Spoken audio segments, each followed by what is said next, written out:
of Learfield Sports.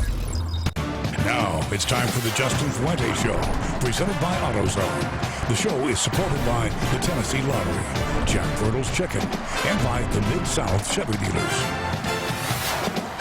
Welcome into the show, everybody. In the world of sports, we live with joy. And with this football team, most of the time, and sometimes you live with agony and heartbreak, and my heart goes out to you and your football team today, because there were so many moments in this football game in Houston, and what an atmosphere there was there, where you performed so beautifully and are that close to the W, and then it escapes. Yeah, it was a really fantastic team effort. I was really proud of our kids. They played in a really tough environment, a sold-out crowd that was really loud and vocal, and our kids went in there and just competed their tails off, laid it all out there on the field.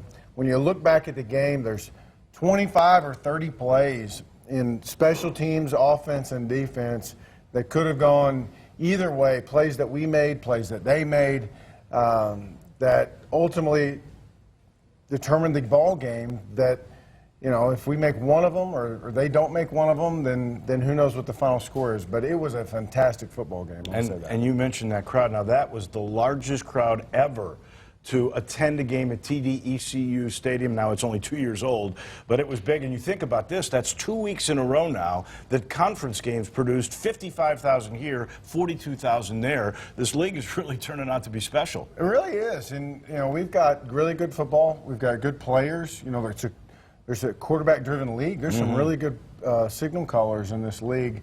And I think that's helping teams play maybe even better than they actually are because of the play they're getting out of their quarterbacks. Well, the fan support is certainly there. It's becoming difficult to go into other people's arenas and play in front of large crowds, which is what we've all wanted all along in the American Conference. And in this particular game, they saw one whale of a game. 2 20-point leads by the Tigers. Houston has this ability to turn you over twice. You dodged a bullet once. Then you make the comeback at the end. And the guy I bet the house on, the Lou Groza Award winner, just misses. From 48, he had plenty of distance, but it just went a little right, Coach. Yeah, it was hit true and just moved a little right there at the end. About halfway there, I thought it was good, and then it moved. But, you know, there's not another guy in the world that I'd rather have taken that kick than Jake. I mean, every time you put him out there, you know he's prepared, he's professional, and he's ready to knock it through. And, you know, that was a team effort. You know, our kids played really hard, and, you know, if we make one play here or there in any part of the game, then the thing probably turns out differently. I want him taking my kick for sure. Here's what's coming up on the Justin Fuente Show. We'll give you all the highlights, including the first half. Right around the corner, you'll see the Mid-South Chevy drive of the game. And then a little bit later, the AutoZone road ahead. It's on the road again in Philly. Back in just a minute on the Justin Fuente Show. You're watching the Justin Fuente Show. So on we go to Houston, and this is the first time, and I've been doing Tiger stuff since 1986. First time I've ever gone to Houston where, like, they're the talk of the town. They're talking about the Cougars in the hotel. I went into a sporting goods store. There were caps and shirts for the Houston Cougars. This is where the Astros and the Texans are, and the University of Texas, and it was really surprising. And they're having this perfect season. You start with the football, and immediately you're going to get points.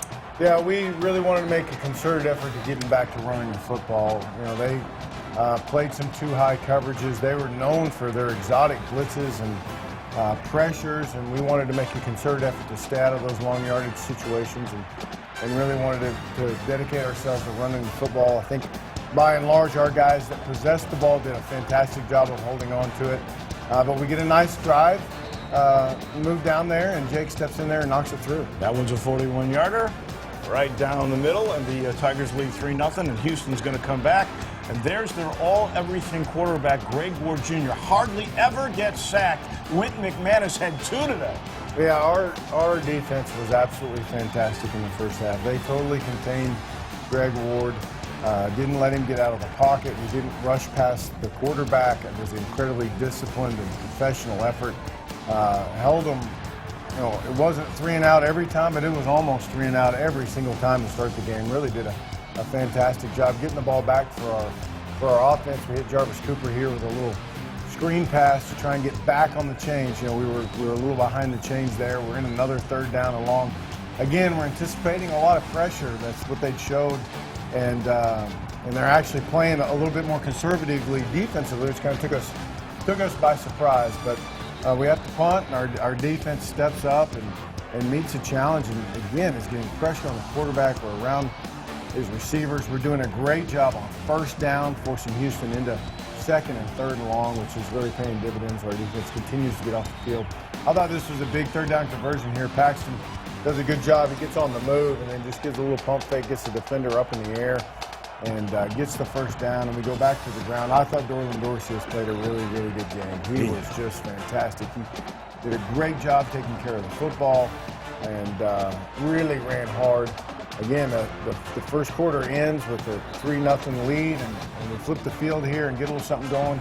Again, you can see our run game is leading to our passing game, the way we originally intended this to do. And we get a little run-pass option there, and Paxton finds Allen Cross for a big touchdown. 10-0. You're without a couple of weapons, too. Anthony Miller, hamstring. Henderson didn't make the trip with an injury. And yet you find ways, different tools. Hurd had a catch. And then you saw the cross touchdown, and here's your defense back to work. Leonard Pegues was great in this game. Double-digit tackles. Yeah, Leonard played really well, running sideline to sideline. Was really proud of the way he played. Again, our defense is just absolutely stoning them. And offensively, we're getting a little something going, but it's hard. You know, we're not ripping them off in big chunks, but we're slowly pecking away at it, and Jake comes in and kicks another field goal. That was chip shot, 29-yarder, and you've got the nice lead. And there they go to work again. There were 5 sacks in this game. That was Ricky Hunter. Yeah, great job by Ricky playing off the block, and they give us a little triple option look. Our defense does a great job being up to the task here, and this was a big play here on a second and long. We throw a little screen pass to Dorland Dorsey. Look at the blocking. He does a great job just kind of sifting his way through all that stuff and never panicking, but just kind of finding his way through there for a big play and a touchdown. And look at that. It's 20-0. And here's Ward in trouble. And from behind, he's knocked down. It was Wynton McManus, I think, or Noah Robinson. Somebody came over, got him from behind, and he is going to have to leave the game. He tries to get up. He will walk off his old steam. He actually came out for the second half, but never played again. So in comes a backup. He's thrown 6 passes. Kyle Postma, and there's a touchdown, his first of the year. Yeah, he comes in. They do a good job in their 2-minute drill. It seemed like a little harmless tackle there for Greg Ward, but I think he had a little high ankle sprain, and they did a good job getting their backup ready and in there, and they get a touchdown right before the half to kind of give him a little bit of life. You know, I thought he might be rattled. He hasn't played a whole lot, and this is the second time we've seen a backup come out and just play beautifully. Yeah, I know. It's kind of an odd deal. I don't know if I've ever been a part of a year where we've played against teams and their starters gone out and their backups have come in and played so well. Actually played better than the starters. We got the second half highlights coming your way in just a minute. It will include the Mid-South Chevy dealers drive of the game. You're watching the Justin Fuente Show. So Memphis had a 20-point lead toward the end of that first half. They bring in a backup quarterback after their star QB gets hurt. He drives them to a touchdown. So momentum has changed a little bit here, Coach, in front of this big crowd. What'd you say to your team? Well, I told them that we're playing another good football team. That they're going to be ups and downs. They're going to make some plays on one side of the ball or the other. We've got to ride our way through it and continue to play and find a way to make one more play than they do in order to win the game. But this drive, I thought, was just really amazing. Their quarterback did a fantastic job of leading pressure. We were getting pressure on the quarterback. It's kind of ironic because we're going into the game worried about Greg Ward running around all the time. We do a great job containing him, and this kid comes in and does a fantastic job getting outside the pocket and continuing to make plays. So we give up a touchdown to start the second half, and I thought this was a really big drive. We offensively come out and respond. We get a personal foul penalty there on Houston, and we're trying to mix in the run and the pass, and Paxton keeps it around the edge. But there's a lot of momentum right now with Houston. They've scored 2 times in a row. Offensively, we haven't had the ball in a while. They had the ball to end the half and to start the second half. And the crowd is loud and lubed up and ready to go. And our kids just came out and really responded. Dorland ran the ball incredibly hard, and we find a way to get the ball into the end zone here. And this is what I love about your football team. when chips are down and their backs against the wall, they come up with a statement drive to get it a little bit of breathing room. You could see why that was the Mid-South Chevy dealers' drive of the game. And then good defense here by the Tigers. Yeah, defense does a great job getting them behind the chains. They're in a third and really long situation there. Chauncey Lanier does a good job staying on top of the go ball. And we have a couple third down conversions coming back. Paxton does a good job getting the ball on the move. Again, Paxton running the quarterback power there in the empty set to kind of combat all of the blitzes and stuff that they do. And then the first play of the fourth quarter, we run the triple option. We get it pulled and pitched to Tevin Jones there. First time I've seen it with Tevin on the option. We've rotated a few guys in at that position, but Tevin does a good job with it. We feel comfortable with him in there.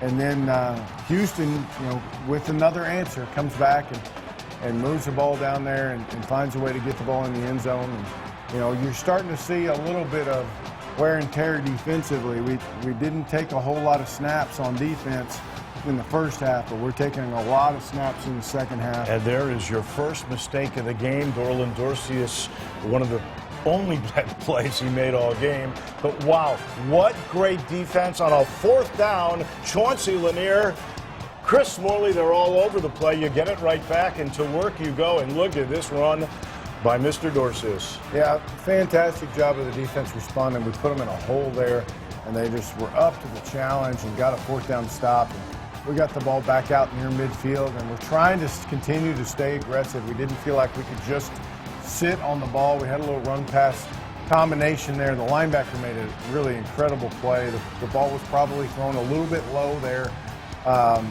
but we put our defense right back out on the field and eventually give up the touchdown. Then the offense gets the ball back, and we're trying a little double move there. We know we're getting single high coverage, and we just can't quite connect. And again here, our defense is back on the field, starting to get a little heavy-legged there. You can see as they're trying to chase the quarterback down. We had a couple opportunities to get off the field and just couldn't do it. And they drive down and score and kick the extra point to go up by one. Now we've got a chance to go win the ball game. Every one of our kids and everyone on the sidelines knew we were going to go win the game. That's what I love about your team. They do. They march this football right down the field. Watch this effort by Philip Mayhew. He drags people for a first down and smart enough to get out of bounds to stop the clock. Yeah, fantastic individual effort. And then with about 20 seconds left, something like that, we put Jake in there to kick a pretty long field goal, and he hit it hard. And he hit it pretty true. It just kind of drifted a little bit there to the right, about halfway there. I thought it was dead in the middle, and then it just started to fade. 48-yarder had the distance. It just faded right. Paxton Lynch, 278 yards, 2 touchdowns. The Tigers actually outgained Houston by almost 100 yards. The best performance by the kid who played high school football just out of Houston in Spring, Texas. 116 yards. He had a 61-yard reception, too, for a touchdown. He was brilliant. There's the numbers on the Dorcius catch. Just a great night for Dorlan, but just did not quite work out the way we would have wanted. No, it was a hard-fought, really well-played, in my opinion, football game, and our kids were crestfallen when it didn't work out. I mean, they sold out for the cause, and we just came up a little bit short. There's 25, 30 plays, like I said earlier, that could have gone any way, but we'll have to do a great job rebounding. Our kids have got to understand that sometimes things don't go your way. As in life and football, you've got to pick yourself up and get ready to go the next week. They're smart, too, and we will meet one of the smartest guys. Daniel Montiel is up for Academic All-American. We talk with him in just a minute.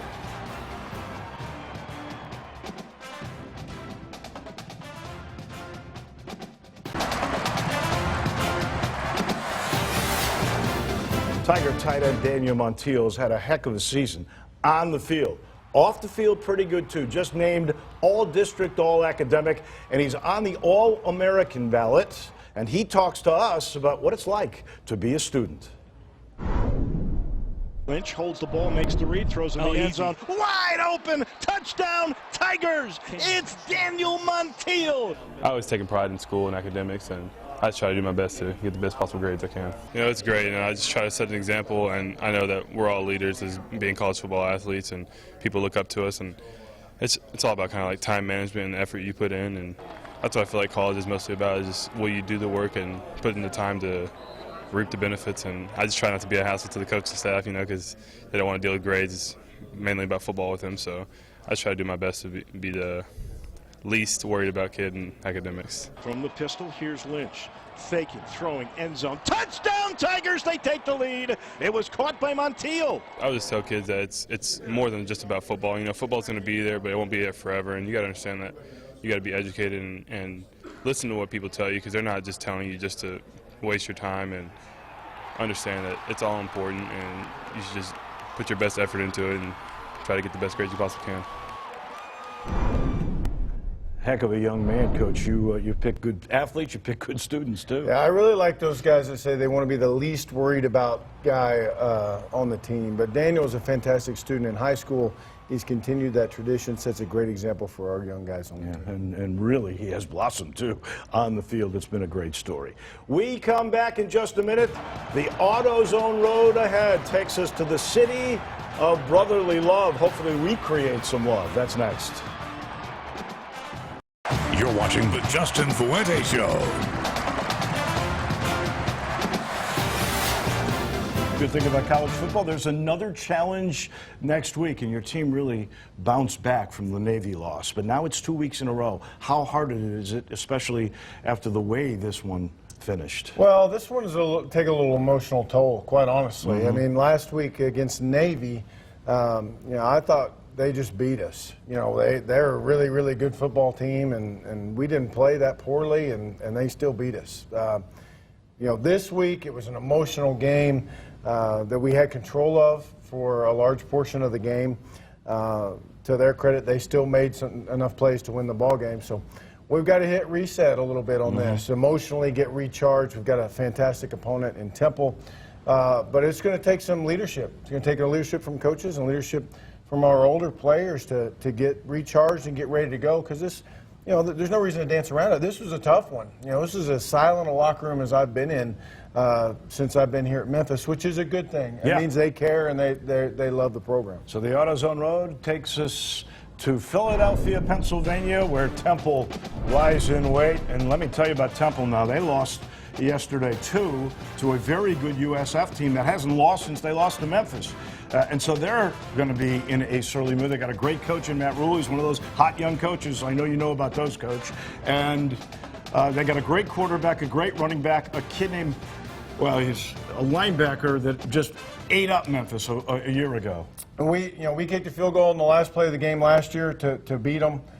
It was a hard-fought, tough, old-school football game. They're very good on defense, explosive offensively, and they'll be upset about losing to South Florida last week, so it should be a heck of a game. Matakevich is the guy you got to watch out for. He's the linebacker who is very, very good. That is an early game. It will be 11 o'clock Central Time, so we'll wake up early, and we'll see if this Tiger team can bounce back. My bet is they absolutely will. So we'll see you here again next Sunday night. Have a great week, everybody. Thank you for watching the Justin Fuente Show, presented by AutoZone. The show is supported by the Tennessee Lottery, Jack Fertle's Chicken, and by the Mid-South Chevy Dealers.